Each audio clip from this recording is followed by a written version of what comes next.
From the Empire State Building to residential high-rises, structures more than 25,000 square feet could be fined millions of dollars a year.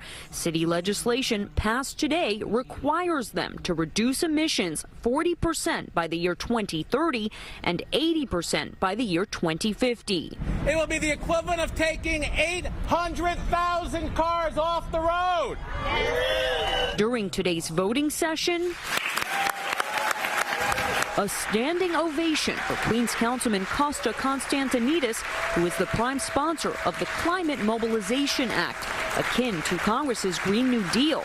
It's heralded for creating new jobs and saving energy. Council supporters say large buildings account for 30% of greenhouse gas emissions in the city. They're going to pay less in energy costs moving forward. The mayor's office estimates the cost to buildings is upwards of $4 billion.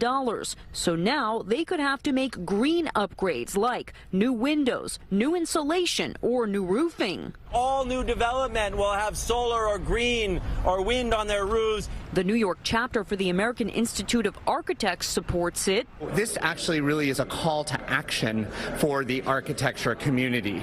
This has a lot to do with retrofits, meaning old buildings. But the Real Estate Board of New York says this is not the way to go green. The reason why it won't get us there is because it exempts almost half or over half of the buildings in New York City. The next challenge will be tackling smaller buildings, but City Council will need to take a much more delicate approach, as that could involve potential rent increases. At City Hall, Lisa Rozner, CBS 2 News.